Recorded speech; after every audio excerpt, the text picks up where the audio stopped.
Border Czar Tom Homan joins us now to continue the conversation.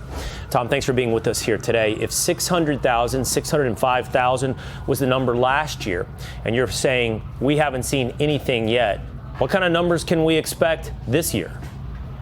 Well, look, like I said, we're in the process hiring 10,000 more agents. I think we got about 7,000 on board. We got 3,000 in pipeline through the academy. So we have more resources to do this work. And we're going to continue doing that. We're going to continue to surge resources, especially the sanctuary cities, because we know we have a problem there. So I expect the numbers to increase while the border numbers continue to decrease. How many do we need deportations, Tom? How many we need to set this country's population back to where it's actually a country of legal citizens? Millions. Look, they keep using the term, I see it all the time, 12 million illegal aliens in the country. We used 12 million 25 years ago. I think it's well over 20 million. So, we're going to do everything we can to arrest as many people we can.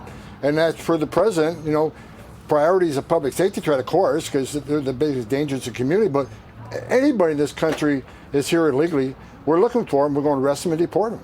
Tom, what do you say to people that say you can't logistically deport that many people? I'll give one hell of a shot. Bottom line is we're not going to give up on President Trump's promise to the American people of mass deportations. And look, we're going to do the best we can to enforce immigration law, and that's what we're doing now. We already had a record this past year. The prior record was the Obama administration in 2012. I actually got an award from President Obama for that. Of course, they don't want to admit it now.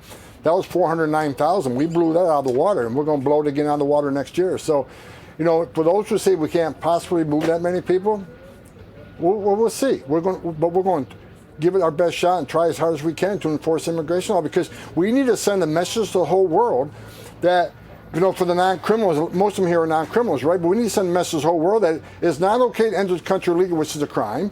Not okay to ignore a judge's order. Just don't commit another crime and we're not looking for you. That's not the message we're sending. If you violate the laws of this country and you're here illegally, we're looking for you. So not just as it's been described in the past, which was a priority, not an exclusivity, but a priority to focus on quote unquote criminal illegal aliens, those who have committed violent crimes. You're saying, no, we're focusing on all illegal immigrants. No, I'm glad you mentioned that, Will, because that's a big misnomer. Other people take words out of context. Look, President Trump has said public safety threats, national security, that's had to be the priority because of the biggest threat to this country. However, we said from day one, no one's off the table. So I look at the numbers right now. About 60% of those we are arresting are criminals, 40% are non-criminals. I like that calculation. I think 60 criminal, 40 non-criminal is better than 40 criminal and 60 non-criminal. So we are enforcing law across the board, and the numbers prove it. Tom, you gave an interview recently. I don't have a copy of what was said. I don't have a video clip of exactly what was said, but you were asked, what will you do? What does the president want to do about the illegal immigrants in this country who may be hardworking? Would you support amnesty? Your response to that was, I'm not going to get ahead of the president. Your response to that was something to the effect of, there are cabinet members talking to the president about that. I believe I've characterized that exchange accurately. Correct me if I'm wrong. But what I'm curious about is what you mean. Are there people in the cabinet advocating for amnesty? You characterize talking points were taken out of context.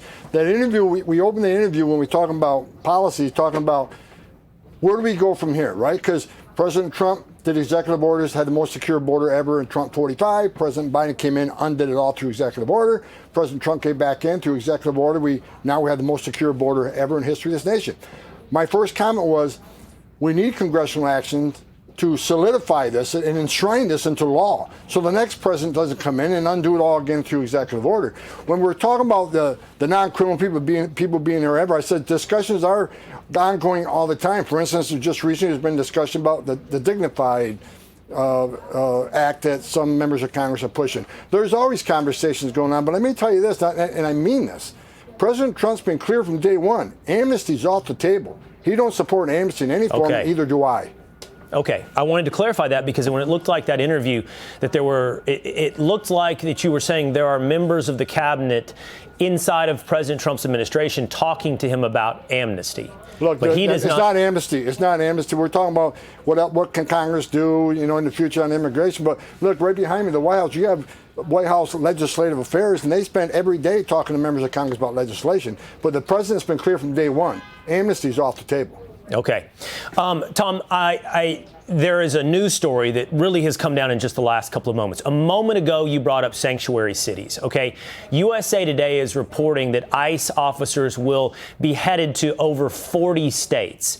What can you tell me about that story? Well, I think what they're talking about is the deployment of our new assets, the new hires, and where they're being assigned. And I can tell you that my opinion, and what I'm talking to Mark Wayne Mullen about, is the vast majority of agents need to go to sanctuary cities. And why is that? Because we go to Florida, every sheriff, every chief's working with us. They honor detainers. We've got less of a problem in states like that, Florida and Texas. However, in states that want to lock us out of the jails, that refuse sheriffs and chiefs to work with us in any capacity, that's where we know it's a problem, because we know they're releasing public safety threats, illegal aliens to the streets every day. So we really got to concentrate on sanctuary cities, because that's where the biggest public safety threat is. Okay, so that would include New York if they pass a law to make it a sanctuary city. Governor Kathy Hochul is saying this about you. Watch. Their overreach and their excessive engagement in activities far beyond what was ever promised by the president or what Tom Homan has told me. He said the era of the surges is over. Told me that, sat in my office and said that, because I said, we don't want to have this happen in New York. So now they're going to backtrack on that as a threat to me, trying to threaten the governor of the state of New York. And I don't take well to threats. They're going to find that out. No, I don't need to call them. I think I know where they stand and they know where I stand. Need comes to it, I'll make the call. But the president said he would not do this. And I'll take him at his word. What's going on? Are we about to have a standoff in New York? Yeah. I'm deeply intimidated now. The bottom line is I did have a discussion with her. I had a discussion about letting ICE agents in our jails. We have 287G agreements with some of the bigger counties in New York. But the state legislature herself are proposing legislation should be signed any day that ends those 287G agreements, that locks us out of every jail in the state. Sheriffs can't even rent us beds. So when we arrest an illegal alien state in New York, rather than detaining them in the local community, in the local jail, now she's going to force us to fly them out of the state to either Texas, Arizona, or state we have detention facilities. How is that helpful to the immigrant community? For a whole year, she talks about how Trump administration should be concentrating on the criminals. Well, how do you square that with locking us out of all the jails, ending 287G agreements we've had for years, having a green light law where ICE and Border Patrol can't even run a license plate number of a New York State license plate to understand the history of that vehicle and what criminal activity they're involved in. So she's talking out two sides of her mouth here. So what our discussion was what happened in Minnesota. And we discussed, look, ICE is focused on targeted enforcement operations, of course, prioritizing the worst and prioritizing those public safety threats first, as President Trump promised. And that's exactly what we're doing. Looking at the numbers today, I just talked about this 60-40 split. I think that's a good split, and that's what we're doing. But she's not going to stop us from doing our job.